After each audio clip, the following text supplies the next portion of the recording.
Today on Go, we're talking about cash over coffee. Hello and welcome to an all-new episode of Bob Dale Gloves Go Edmonton. I'm your host, Dana Giesbrecht, joined by my special co-host. Today we have Doug from the Financial Literacy Society here in Edmonton. And Doug, tell everyone what we're going to be talking about today. We're talking about retirement savings. Yes, we are talking about cash over coffee here at Roast Cafe, so stick around, it's going to be a great show. But at first, our volunteer, Joe Moniz, hits the streets to find out if you're saving for your retirement. So Doug, like we saw in the street, it sounds like a lot of people are thinking about retirement. The younger students, though, maybe not so much. Well, have you started? I have. I'm putting approximately $250 to $300 a paycheck away, but I'm putting it in two different stocks.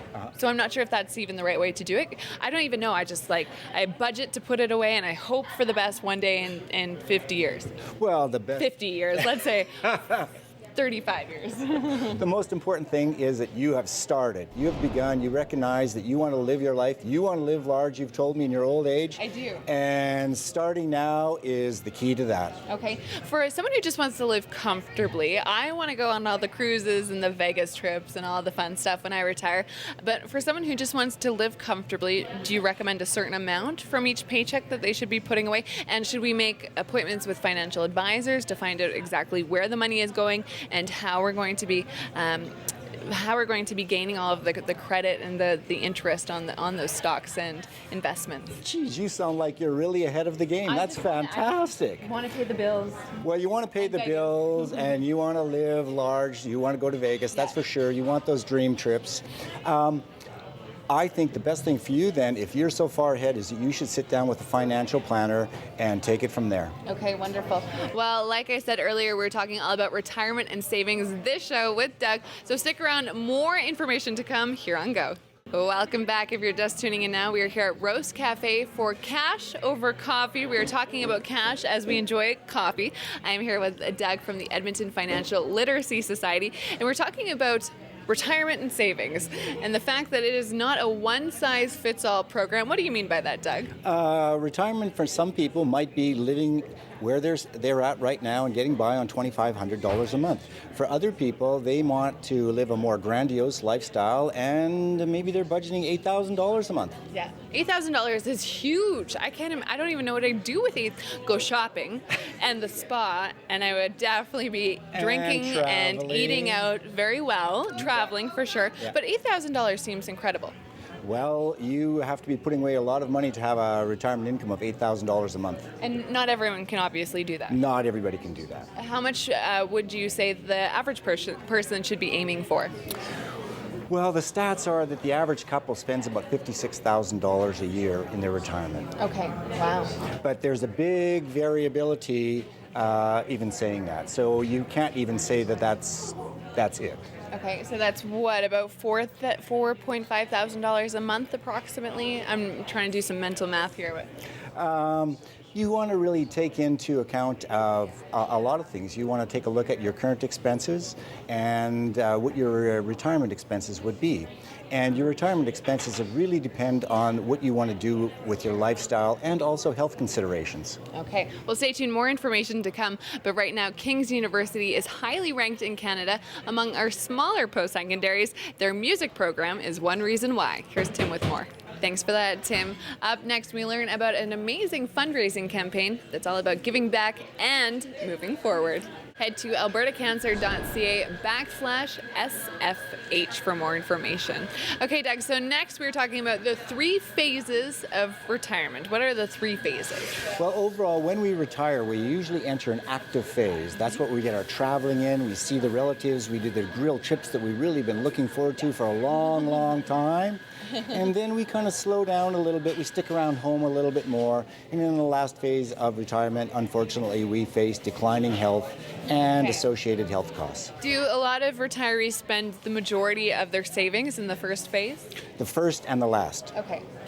Okay, and what kind of costs are we talking about in the last phase? Well, I have to say that unfortunately, declining years are expensive years. It requires a lot of medication. It may require medical interventions. It may require home care, and those are all quite expensive. So before you hit the age of retirement, should we be making a plan and actually taking the time to budget out the 3 phases? Absolutely, you should. Okay, and how would one do that? I think you can do it either yourself if you're very good with pencil and paper and some good planning, and the majority of people would do best if they saw certified help. Okay, wonderful. Any other tips for the 3 phases of retirement? The earlier you start planning, the more likely that you will have a good time in your retirement. Yeah, wonderful. Okay, so we are going to take a quick break on Go. Don't go anywhere. More with Doug after this. Welcome back to the show. If you're just tuning in now, we are at Roast Cafe talking cash over coffee. I'm here with Doug from the Edmonton Financial Literacy Society, and we're talking about retirement and savings. That is the theme for today's show.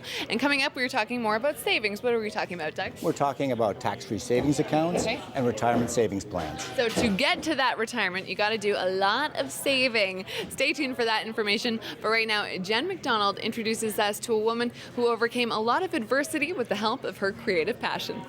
Desiree's exhibit, It's a Whale, runs until November 29th at the Nina Haggerty Center for the Arts. Up next, as Jordan Greenlee reports, the U of A Golden Bears basketball team is stacked top to bottom, and they're poised for a great shot at the national title.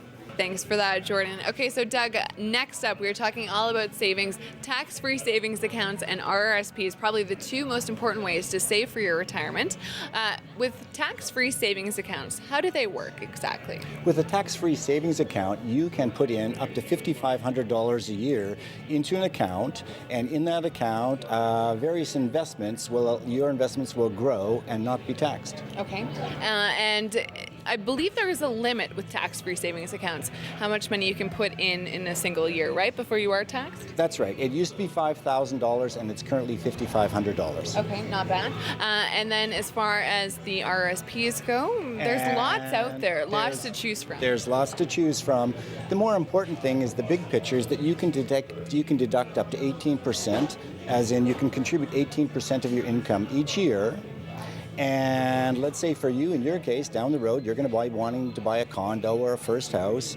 And as part of the home buyers program, you can take some of that money out to be paid back later, but you can use some of that money for your down payment. Okay. But should you be taking this money out? Because I was under the impression that if you touch money in an RRSP early, you are going to be heavily taxed on what you do take out before you reach the age of retirement. If you just take it out for the sake of taking it out, the answer is yes. As long as it's for a mortgage, you're okay. But for a mortgage, with due considerations, there are some rules and regulations that you need to follow. But if it's for a first-time homeowner, yes, you can. Okay, and then what kind of plan should you be building yourself? And how should you be keeping track of how much money you're making in interest on these accounts and where your goals are and how to reach those goals?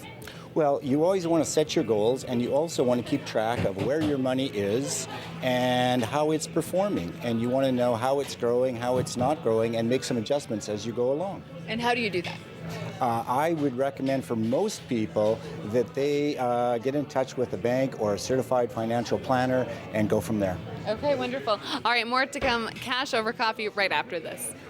Welcome back to the show. If you're just tuning in now, we are at Roast Cafe talking about cash while enjoying coffee. Cash over coffee with Doug from the Edmonton Financial Literacy Society.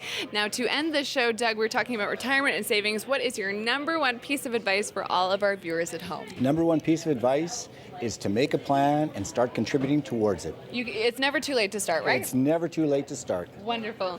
Now, to end the show, it was big in the 70s, but not so much since here in Edmonton. Bianca J looks at the revival of the roller rink. Thanks, Bianca. You know what, Doug? Have you ever done the roller rink thing, the disco thing, the roller skates? I'm trying to picture you in an outfit. Back in grade 9. Yeah? Oh yeah, I You was were into it? Absolutely. Wonderful. Okay, so join us next week for another episode of Cash Over Coffee with Doug. Lots more financial literacy information to come. I'm your host, Dana Giesbrecht, and we'll see you next time.